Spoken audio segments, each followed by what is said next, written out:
All right. Hello, everyone, and welcome back to the special series of podcasts by TechShield. And today we have with us a very dear friend of mine and a wonderful person. I think the biggest hustler that I know, Don Stalter, partner at Global Founders Capital and angel investor. Hello, Don. Woo! So good to see you, Woo! dude. So fun that you agreed to join me today. We've been Nothing trying I'd to rather set it do. up for yeah, we've been trying to set it up for like ever, and you're such a busy person, so thank you so much for taking some time and joining me here for 30 minutes of chit chat. My pleasure. It's great to be here. So context, as you all know, is Israel, Israeli companies, Israeli entrepreneurs, and where does that find you as an investor, and what do you think about the market? So maybe as a first, get go to start off this conversation, maybe you could just share a bit about your background. What did you do? What do you do now? And maybe tie it up a little bit to the Israeli ecosystem. Sure. So I'm an investor at Global Founders Capital, where I lead investments in the United States and a whole variety of different geographies. I was the seed investor in Deal, which you're very familiar with, as well as businesses like Maybe. Headway. Maybe you've heard of it before, but an Yeah. amazing Israeli team there, and a whole bunch of others that I think are very, very exciting. And over time, initially I was an investment banker working on the Google YouTube deal, the Google DoubleClick deal, and a bunch of others out of San Francisco. And then I moved to London and worked in private equity, where I met the founders of Klarna, founder of Unity Software, Zalando. I was like 26, 27, and I had a bunch of friends who were moonlighting and looking at different entrepreneurial opportunities. I left private equity and started a business that we scaled up to become the biggest group buying website in Europe. And we actually had a really good Israel presence as well. It was called City Deal. And ultimately we sold it to Groupon, where I became a VP of international, opening up offices, across Europe, across the Middle East, across Asia. I was actually in Dubai for a little bit, where you are right now. And we had a couple of really strong Israeli entrepreneurs on our team there, in fact. And then, ultimately moved over to Airbnb, where I opened up a bunch of different offices, opened up new product lines, long-term stays, which is a big category, high-end listings, and then became an angel investor, partnering Airbnb with a business called Handy, where I was advising and provided cleaning services to the Airbnb platform and really helped with the guest and the host experience in a big way. I invested in Checker, which was a background check technology business, at the seed, which helped do background checks for Handy, and is now a $3 billion business. So one thing sort of always leads to another. It was my recognition. And all along the way, I met some fantastic Israeli entrepreneurs, just really, really smart people. In my mind, it's kind of a tribe, because everybody is connected to each other, through the community and technology, but also through history. And it's a beautiful, beautiful thing. Beautiful words. So you kind of built your own little ecosystem.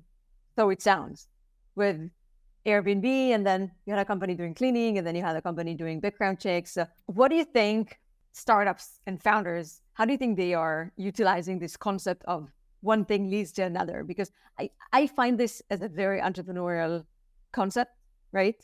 As a when pivoting, when trying to find your market fit, you always need to listen to the market and go along and allow the reality and the market to dictate to you how one thing would lead to another.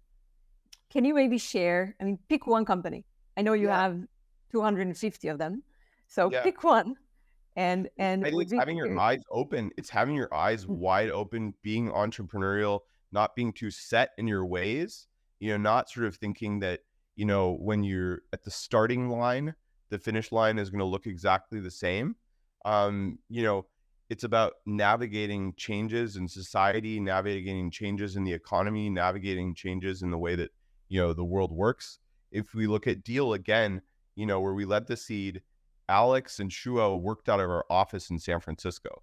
Okay. And, we invested in the business like right as it was NYC. And prior to YC, they were looking at a crypto opportunity.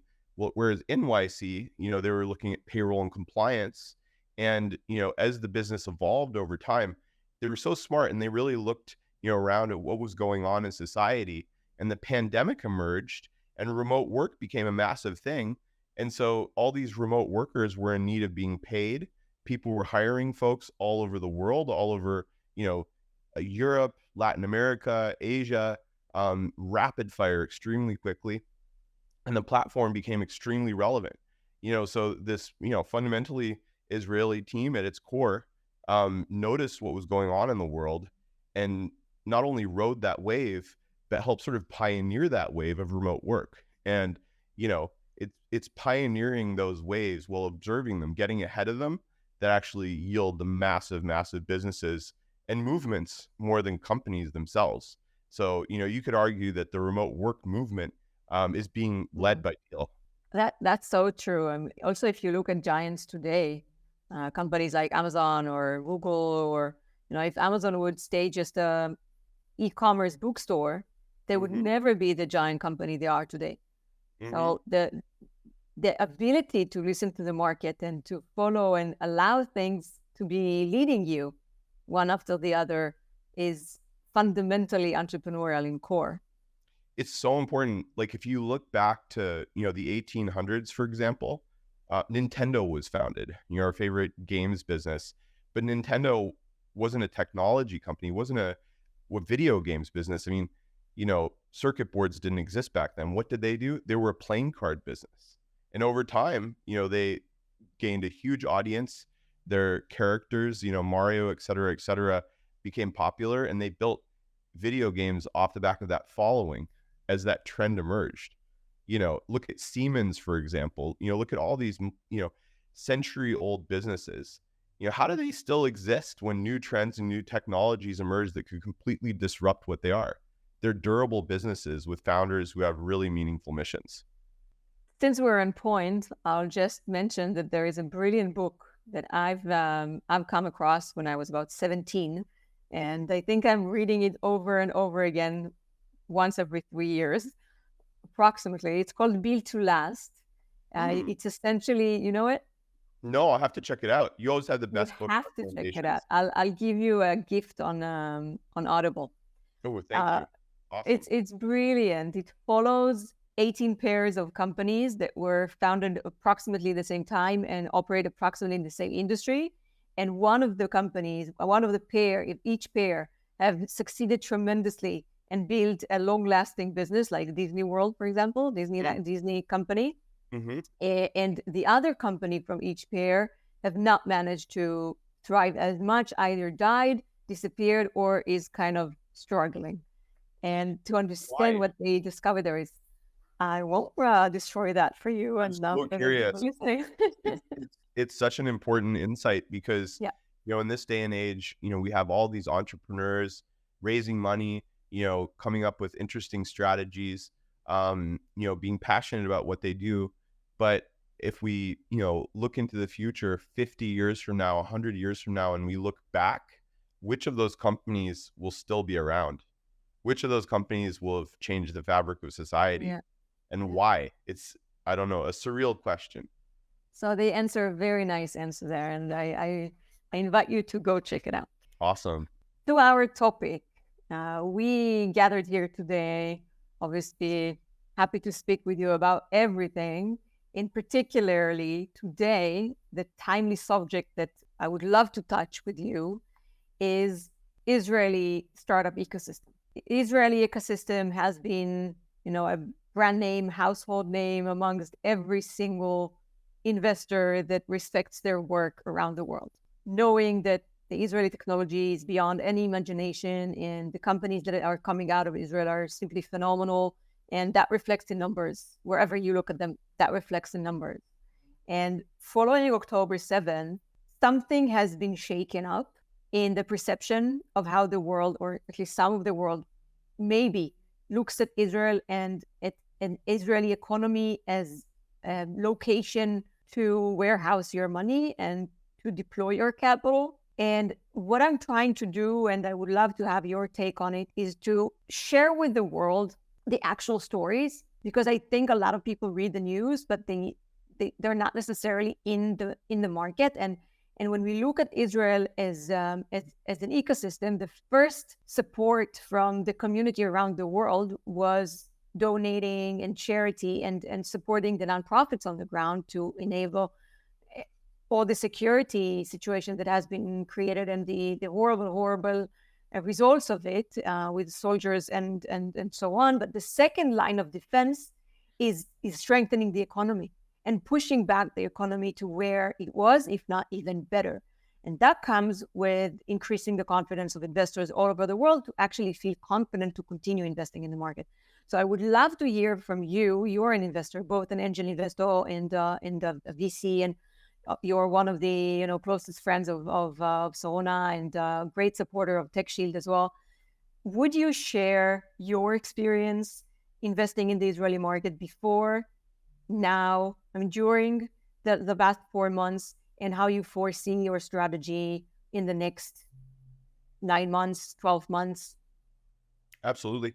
Yeah, I mean, I would say sort of prior to the, October 11th, we were prolific investors in Israel and Israeli diaspora entrepreneurs all around the world. I actually spent a bunch of time in Israel. I was on stage with Geek Time presenting awards a while ago, and meeting entrepreneurs, meeting other venture capitalists, etc. And definitely, the machinations, the challenges, and everything that's been going on have put a lot of skepticism into some investors' minds. But I think fundamentally we're looking at a variety of different things. We're looking at things that are socioeconomic. We're looking at things that are social. We're looking at things that are political. And then we're looking at the technology industry. And I think it's important, first off, to sort of separate out those things. The technology industry continues to boom in Israel. There continue to be really strong entrepreneurs, the best in the world. When I was investing, in person in Y Combinator back, in 2013, 2014, 2015, we would index against, former Israeli Air Force, former Israeli, military folks, because they were the strongest, most dedicated entrepreneurs. And that thread continues forward today. We still look for really, really strong entrepreneurs, with those backgrounds, with that experience, because we know that they're dedicated. We know that they're nimble, that they're agile, that they can pivot and shift depending on trends in an economy. And we've seen great results. In fact, I think you and I were talking about this before, but literally, just a month after October 11th, October 7th, November 7th, we saw Talon Securities acquisition, which was a $600 million acquisition. And that occurred just 2 years after the Series A.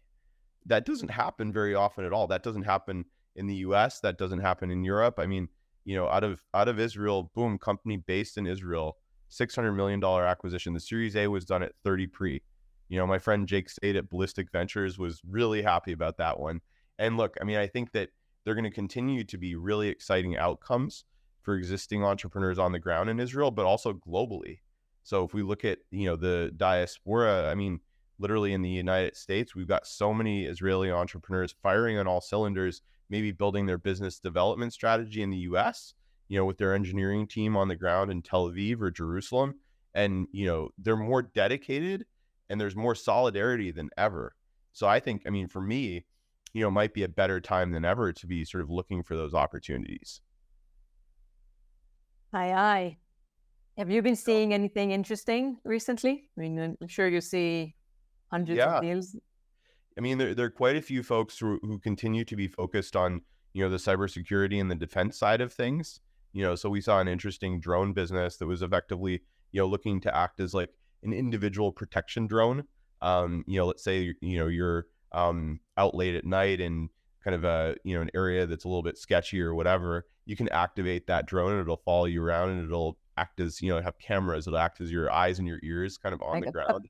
A personal flying bodyguard. Yeah, exactly. Like a a personal flying bodyguard. Exactly. I love that. Superman. But yeah, Yeah. so we, we're seeing stuff like that, but we're also seeing consumer apps. We're seeing food technology companies. There's a founder named Eitan Fisher who founded a business called Mission Barns, which is based out of Berkeley. But he's got some folks on the ground all around the world, including Israel, and it's doing really, really well. And he's doing sort of a called plant-based meat business. They've raised quite a bit of money. It continues to scale. As I mentioned before, stress-free automotive, which I think is a real CarMax contender. Yinon Weiss is a force of nature. He's I think right now at a place where the business is profitable and could stand alone, never needs to raise money again. And it's that type of mentality that I think is forged through these challenges, really just being capital efficient, being thrifty, and owning your destiny. Well said. When you look at companies and you look at investing in them, particularly Israeli founders, do you see differences between Israeli founders building their company from Israel and they're based in Israel and Israeli founders that are building their company in the US? Well, I think what's magical about a lot of Israelis is that, they're from all over the world. And, a lot of them have, sort of come together in Israel, but maybe they have family in the US, maybe they have family in Europe or wherever it is. And so I feel like a lot of Israelis see the world as their home. It's really a global, sort of stage that they operate in. And, if you have an Israeli entrepreneur building a team in the US, they're going to understand sort of US culture and customs and, how to build a really strong team just as well as they're going to know how to build a team in Israel. That's been my perspective over time. But there's a backbone and there's an approach to it that's deliberate, that's focused, and that, creates both a good culture, but also isn't all about just the water cooler talk. There's great operations behind it. And so that's something that I've been really excited about. So for me, when I invest in an Israeli entrepreneur, I kind of just have the expectation that the execution is going to be top notch. Sure. So your message to investors around the world, if they consider investing in Israeli companies or Israeli-led companies, and they may be concerned that the management would not relocate, your message is, guys, it really doesn't matter. Israeli founder is an Israeli founder. Israeli execution is Israeli execution. Doesn't matter where they are. I 100%. And also think that, Israeli founders are courageous and Israeli founders are able to, move and relocate and be nimble. Again, look at Deal. It's all about remote work. And it's got an incredible amount of Israelis, working with the company on the platform, but, from every stretch of the universe. There are people in Florianopolis, Brazil. There are people in, Athens, Greece, all working simultaneously. It's amazing how everything's so well coordinated. And I feel like that applies to a lot of Israeli entrepreneurs and their startups. Yeah, I agree. Absolutely agree. One of the things that I thought was interesting that I think you've observed as well is that, your Israeli entrepreneur is great at execution, has, meaningful experience to, pushing great metrics, operations, and ensuring that they hit targets. But simultaneously, because Israel's not a big country, they go global from day one. And so you end up with this combination of really good execution and just massive, massive markets and visions. So you end up building these very well executed, very, very big businesses. Whereas maybe, on the West Coast of the United States, you've got a lot more software oriented, developer oriented founders who are going after, really, really big opportunities, but don't execute on that same level.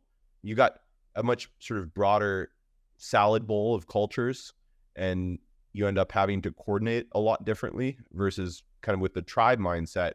It's all really well coordinated. If you go to the East Coast of the United States, sometimes you end up with really big opportunities, great opportunities, but the visions aren't necessarily what they are on the West Coast. So oftentimes you end up with, really nice outcomes, but, not quite as massive, maybe with a little bit more downside protection, a little bit more security, because people don't want to lose money on the East Coast. Maybe there's less venture funding. in some respects. Things have changed a lot over time, but that's kind of where we are today. I think smaller Yeah. geographies, are exciting in general because everyone wants to go global. You look at Australia, Canva came out of Sydney. They went global from day one. You look at the Nordics, Unity Software went global from day one. Klarna went global from day one. But I think what's really unique about the Israeli ecosystem is you got that Israeli tribe combined with that global vision for a really, really powerful opportunity set. What do you mean the tribe mentality? I think it's folks who have been through thick and thin together, who share a common religion, who share a common language, which is fascinating as well, who share, common customs, and kind of no matter where, an Israeli is from, or, I'd say sort of Jewish for that matter. Folks go through Hebrew school, they learn the history, and that brings them, into the tribe effectively, which is magical. I mean, my cousins live in Minnesota, Jewish, Minneapolis. They went to Hebrew school. They did Birthright. Their brothers and sisters are in Israel. They go out there all the time. They're very close. And it's not just an Israel-based tribe. So you had people from all over the world who came to Israel along the years, the past 75 years, but then it's an extended tribe. So essentially within Israel, it's your immediate family. And then outside of Israel, everywhere on the planet, you have extended family and extended tribe that, especially in times like this, comes together and sticks together and pushes for both the country, but also every single individual of the tribe to succeed. It's really impressive. It's really beautiful. I think it's rare for a people in this day and age to, remain so close. I want to touch, something that we've been speaking about off camera, and I think would be really interesting to give your take on it now as well. So we speak a lot about the resilience of the Israeli entrepreneur and the resilience that is required by entrepreneurs in general. What do you think is a resilient investor? Is that even a thing? Like, can you be resilient as an investor? Is that even important?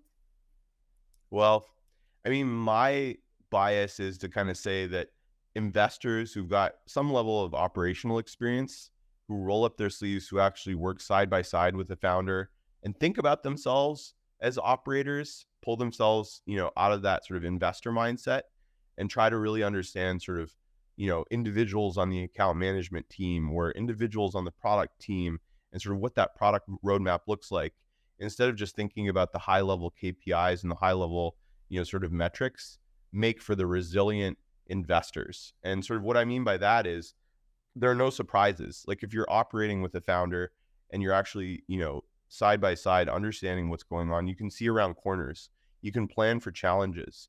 If you hit a brick wall, you bounce back versus, oh, the numbers didn't work out, you didn't hit your forecast, everything's so bad, period. Like, what do you do off the back of that? If an investor, has commentary that doesn't bring anyone anywhere, isn't constructive, like, how are they resilient? So I think that's where I see sort of the bifurcation. I think it's sort of the call it operational investor versus the asset picker.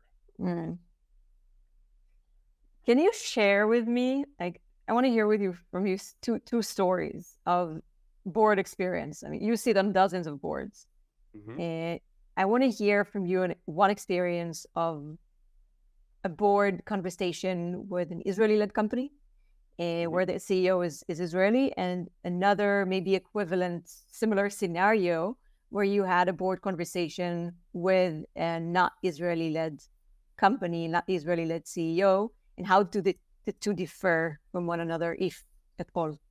Well, I'd say, with one Israeli-led company, the founder not only has the greatest sense of humor in the world, and, will take me out to a comedy show and spend time, with a group of friends, low key, just being one of the group, call it, and going out for dinner, staying out late, telling stories and all of that other stuff. But then the next morning they'll wake up at 6 a.m. And, I don't like to use the word machine because that connotes, sort of maybe less empathy, but I'd say sort of like an empathetic, just really well thought through, execution oriented mindset. Whereas kind of everybody else in that group, might still be asleep or, might be focused on 20 different things at the same time. That Israeli entrepreneur is just going to be, thinking about, A through Z and all the steps to get there. And, that's been really impressive. And, another anecdote from that particular instance is certain board members giving feedback that, the numbers are off, or, there's kind of something missing, or, kind of complaining. The Israeli entrepreneur will go sort of full on and argue with that individual and discuss with that individual, is not afraid of conflict, but the conversation will actually end on a positive note, and they'll dovetail and they'll come up with a really good, strong solution. They'll nip it in the bud. There's no pushing it off. There's no nothing. It's getting it done and executing. And I've just been blown away by that. And I've learned a lot myself kind of through that experience. Obviously can't name names, but really proud of that founder. So that's one. And then, some US entrepreneurs or, other kind of nationalities, oftentimes like, very creative, very thoughtful. On the execution side, typically I see a lot of COOs being brought in who, are sort of execution experts, call it. Whereas like maybe the founder is more of a visionary. But, ultimately the businesses become massive things if the markets themselves sort of bear the business model. But I would say sort of on the execution side, maybe a little bit sort of less oriented and maybe more on the vision side. So hopefully those were useful anecdotes. That was so interesting. They're sort of just very high level, and maybe at some point we can actually interview some of these founders. Yes, I'd love to.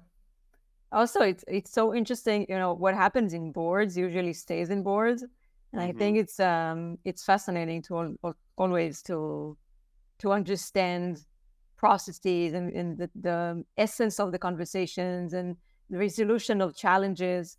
So that is super interesting to hear. It's really neat. It's really neat.